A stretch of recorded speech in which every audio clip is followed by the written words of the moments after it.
கர்த்தர் சொல்லுகிற உன் கிரியை நான் அறிந்திருக்கிறேன், உனக்கு கொஞ்சம் பலன் இருந்தோ என் நாமத்தை மறுதலியாமலோ. அல்லேலூயா. நீ இப்படி இருக்கிறதுனால நான் என்ன பண்றேன், உனக்கு என்று ஒரு திறந்த வாசலை வைத்திருக்கிறேன். ஆமென் சொல்லுங்க பார்க்கலாம். நாமத்தை, அவருடைய நாமத்தை, கர்த்தராகிய தெய்வம் என்கிற நாமத்தை உச்சரிக்கக்கூடியவர்களா இந்த சபை எப்படிப்பட்ட நாமத்தை உச்சரிக்கக்கூடியதா இருக்கணும்?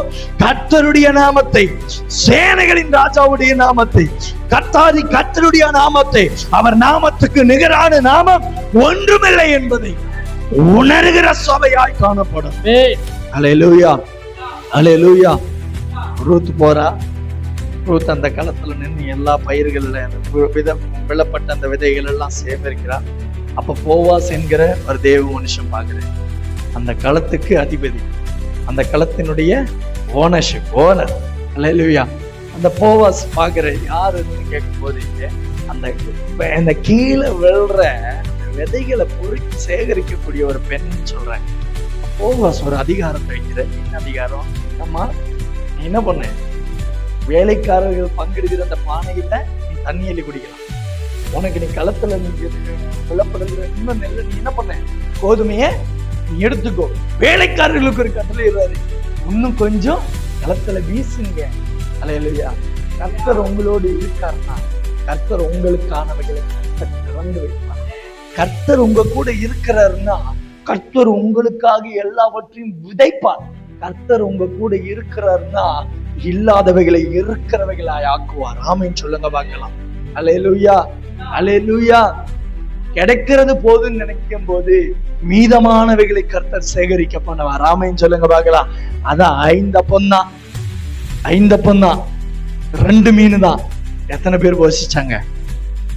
எத்தனை பேர் போஷிக்கப்பட்டாங்க? இன்றை பசியாற்ற போதும் என்று நாம் நினைக்கும் ஆண்டவர் சொல்லுவான், மீதமும் கூட உண்டு என்று ஆண்டவர் சொல்லுவான். இன்று என் வயிறு திருப்தியானது என்று நினைக்கும் பொழுது நாளை உன் சந்ததியும் கர்த்தர் திருப்தி பண்ணுவார். ஆமென் சொல்லுங்க பார்க்கலாம். நாளைய தினத்தை குறித்து கவலைப்படாதே, உனக்காக கர்த்தர் எல்லாவற்றையும் ஆயத்தம் பண்ணி வைத்திருக்கிறார். ஆமென் சொல்லுங்க பார்க்கலாம். அல்லேலூயா. இந்த சபைக்காக கர்த்தர் எல்லாவற்றையும் ஆயத்தம் பண்ணி வைத்திருக்கிறார். இந்த சபைக்காக சேகரிக்கப்படுகிற ஒவ்வொரு தானியங்களும், இந்த சபைக்காக வரப்போகிற ஒவ்வொரு ஆத்துமாக்களும் போவாசுடைய நிலத்திலே விழப்பட்ட அத்தனை கோதுமையை போல, அந்த போவாசுடைய நிலத்திலே விழப்பட்டிருக்கிற கோதுமை விதையை போல இந்த சபையிலிருந்து ஒரு ரூத் எழும்பினால், இந்த சபையிலிருந்து ஒரே ஒரு ரூத் எழும்பினால், இந்த தேசத்தின் விதைக்கப்பட்ட, இந்த தேசத்திலே கீழே விழப்பட்டிருக்கிற அத்தனை கோதுமைகளும் பிரயோஜனப்படும்படி உயர்த்தப்படும். ஆமென் சொல்லுங்க பார்க்கலாம். அல்லேலூயா, அல்லேலூயா. ஒரு ரூத்தை கர்த்தர் எதிர்பார்க்கிறாரு. ஒரே ஒரு ரூத்து. நீ எழுந்து அந்த கோதுமை, விழப்பட்ட கோதுமை, களத்துல விழப்பட்ட கோதுமையை நீ சேகரி இந்த சபைக்கு. அல்லேலூயா. கர்த்தர் உனக்கான வாழ்க்கையை பின்னாடி வச்சிருக்கிறாரு. சேகரிக்க போன இடத்துலதான் வாழ்க்கையின் திருப்புமுனை ஆரம்பித்தது.